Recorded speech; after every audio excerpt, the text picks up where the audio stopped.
So I can't really ask him if he needs help or whatever. So I start doing CPR. First thing I do is I make sure I'm to the side of him. So imagine he has legs and everything else. I come up here. Even if he's unconscious, you tap him and you say, "Are you okay?" Y'all write this down. First thing you do is you go, "Are you okay?" Tap, tap. Tap, tap. Yep. Tap him on the shoulder. Don't tap him on the head. Don't be overly aggressive. Hey, you never know what's wrong, guys. So just a light little tap. Maybe they'll wake up. Maybe they're just temporarily knocked out. Are you okay? No response.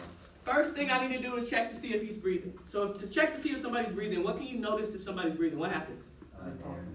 Their chest is rising. Their chest is rising, Why right? are you looking over there? Somebody said it. I heard it over there. Okay, Giselle, you want your credit? There you go.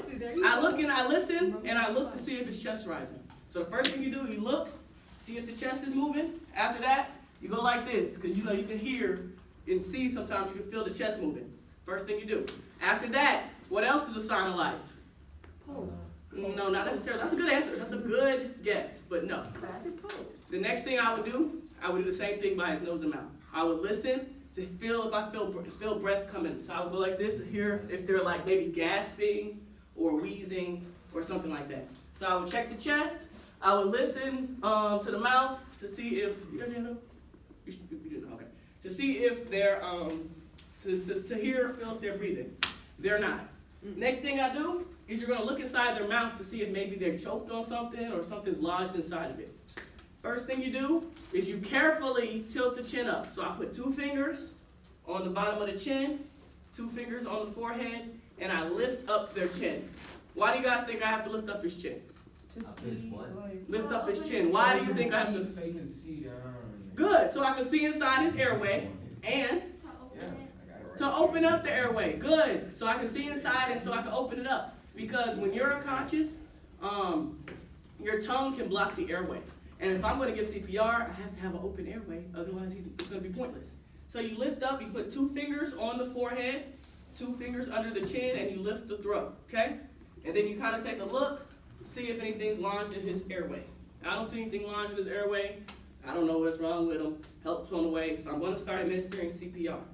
First part of CPR, we find that little notch we talked about with the chest, right? Here on these dummies, it's real clear. It's right here.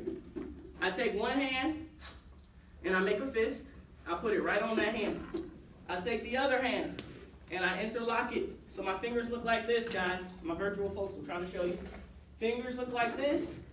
You go right here on the middle of the sternum. So his head's lifted, for the most part. You got the fist, it's here. You interlock your hands.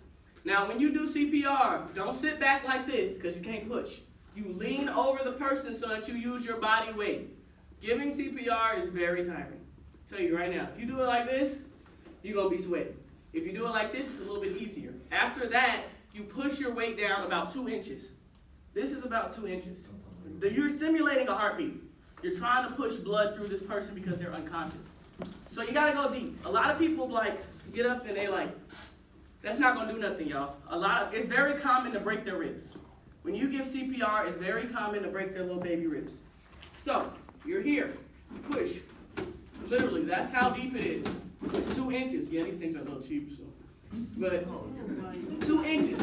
Okay? You do it 30 times.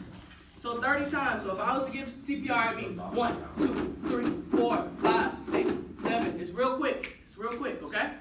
After I get my 30. Say what? Okay, so 30 compressions. Then you give what's called 2 rescue breaths. I lift to make sure the head is lifted up so that tongue's not in the way. I squeeze the nose and I give 2 breaths.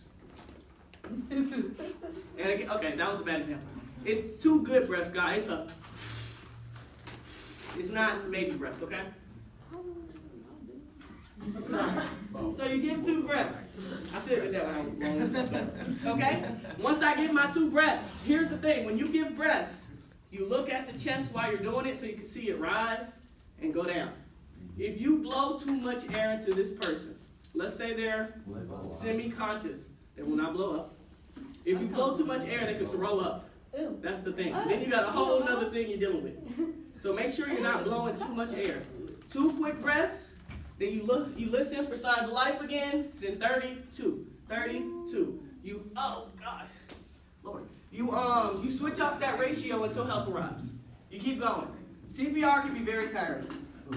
You can do this you can end up doing this for, I don't know, 6, 7 minutes. And it's literally 30 compressions, 2 breaths. 30 compressions, 2 breaths. Until either help arrives or the person comes back conscious. Yes. How long until they're dead? Until they're dead? I mean, CPR can prolong like when somebody goes unconscious, like really unconscious, it cuts off the air to their brain and their heart. So CPR can keep them alive probably about 10 minutes while they CPR, until the EMS arrives. And it depends on how you're doing it. I mean, do your best. If this is a real person, you gotta think about it. A real person got bones, tissue, so it's kind of hard to give CPR. You really gotta push down. That's why if some people do CPR and you hear a crack, it's their ribs. That's normal. I mean, I'd rather deal with 2 broken ribs than death. So you kind of gotta pick your battles depending on the size of the person. For example, if this is my dad is a 300-pound, 6'4" black man. So I'd probably be like, we don't, you know what I'm saying? No, but it depends. If it's somebody smaller, it might be easier. Bigger people are harder. So you gotta really do your best. And again, you're not really trying to be Superman. You're just trying to keep them alive because somebody can help you. The help is on the way. If they wake back up, great. If not, you keep doing it till EMS gets there. They'll come, they'll take over, they'll hook up everything. Boom. Okay, so that's CPR with the 30 compressions and 2 breaths.